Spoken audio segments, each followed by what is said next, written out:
Praise the Lord everyone. सबको जय मसीह की। आइए हम सब उस वचन को पढ़ते हैं जो पवित्र वचन हमें परमेश्वर के दास अपोस्टल अंकुर योसेफ नूला जी द्वारा और परमेश्वर की दासी पास्टर सोनिया योसेफ नूला जी द्वारा दिया जाता। आइए हम सब उस वचन को पढ़ते हैं।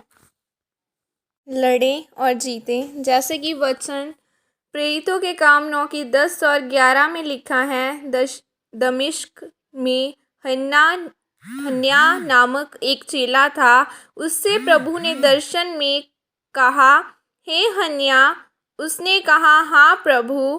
तब प्रभु ने उससे कहा, उठकर उस गली में जा जो सीधी कहलाती है और यहूदा के घर में शाऊल नामक एक तरसुस वासी को पूछ, क्योंकि देख वह प्रार्थना कर रहा है। आमीन। मेरे प्रियो, अच्छे काम करने के बाद और परमेश्वर को मानने के बाद भी मोर्देकै को कुछ भी न मिलता अगर एस्थर प्रार्थना न करती। अच्छे लोग नहीं जीतते हैं, बल्कि जो लड़ते हैं वही जीतते हैं। प्रेरितों के काम की किताब में लिखा है कि परमेश्वर ने हन्या को कहा कि उस गली में जा जो सीधी कहलाती है और वहां जाकर शाऊल पर हाथ रखकर प्रार्थना कर, क्योंकि वह प्रार्थना कर रहा है। हो सकता था कि पौलुस 10 साल या 20 साल तक अंधा रहता अगर वह प्रार्थना न करता, पर पौलुस ने प्रार्थना की और 3 दिन में अपनी शर्मिंदगी को दूर किया। पौलुस को पता चल चुका था कि अब मुझ पर परमेश्वर का हाथ पड़ा है, अब मैं प्रार्थना करूँगा। और 3 दिन में उसकी आँखों में से छिलके उतरे, वह चंगा हुआ और वही शाऊल पौलुस बना और उसी का प्रचार आज हम पढ़ते और सुनते हैं। यह तभी हुआ जब पौलुस लड़ा। उसने लड़कर अपनी शर्मिंदगी को दूर किया। आप नहीं जानते कि परमेश्वर ने आपके लिए क्या रखा है। अगर आज 5 मिनट के लिए आपकी आत्मिक आंखें खुल जाएं और आप देख सको कि परमेश्वर ने आपके लिए क्या क्या रखा है, तो आप एक भी रात बिना प्रार्थना किए नहीं सोएंगे। लेकिन अगर आप अपनी शर्मिंदगी में खुश हैं तो परमेश्वर को भी कोई फर्क नहीं पड़ता। पर अगर आप अपने जीवन में बदलाव चाहते हैं और अपनी शर्मिंदगी को दूर करना चाहते हैं, तो उसके लिए आपको आत्मिक तरीके से लड़ना पड़ेगा। आत्मिक ताकत लगाकर ज़बरदस्ती शैतानी बंधनों को तोड़कर आपको अपनी शर्मिंदगी को दूर करना पड़ेगा। बाइबल में लिखा है कि प्रभु यीशु मसीह ने शैतान को डांटा। उन्होंने प्यार से नहीं कहा कि ओ शैतान चला जा यहाँ से। उन्होंने शैतान को डांटा, उस पर गुस्सा किया, तब वह उसके सामने से भागा।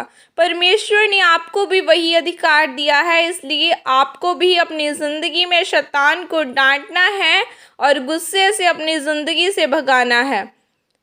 वह अंधा ही रहता है अगर वह उस रास्ते पर जाकर प्रभु यीशु मसीह को ऊंचा ऊंचा न पुकारता और बार बार न पुकारता। वह 12 साल से लहू बहने वाली औरत प्रभु यीशु मसीह को जानने के बाद भी उसी लहू बहने की बीमारी से मर जाती अगर वह अपनी शर्मिंदगी को दूर करने का फैसला न करती और उस शर्मिंदगी पर गुस्सा न करती। जो चीज़ शैतान बार बार आपके आगे लेकर आता है, उसको एक चुनौती समझो और उसको प्रार्थना, उपवास, पवित्रताई से और परमेश्वर के वचनों के द्वारा लड़कर ख़त्म करो और गवाही के साथ वापस आओ और उस गवाही को देकर खुद भी बचो और लोगों को भी बचाओ और शैतान के पूरे राज्य को नाश करो। जक्कई भी बोल सकता था कि परमेश्वर, काश मैं लंबा होता तो मैं अभी प्रभु यीशु मसीह को देख पाता।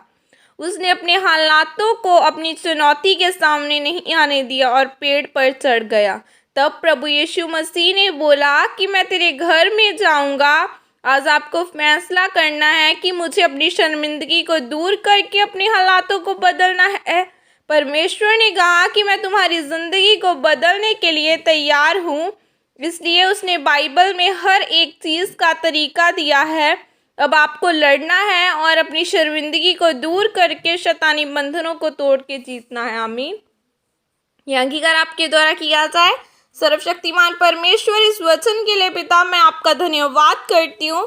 परमेश्वर, मैं अंगीकार करती हूँ कि मैं आत्मिक तरीके से लड़कर शर्मिंदगियों को दूर करूंगी और आशीषित होकर आपकी गवाहियों को दूंगी। प्रभु यीशु मसीह के सामर्थ्य नाम में मांगती हूँ, आमीन। सबको जय मसीह की। God bless you all.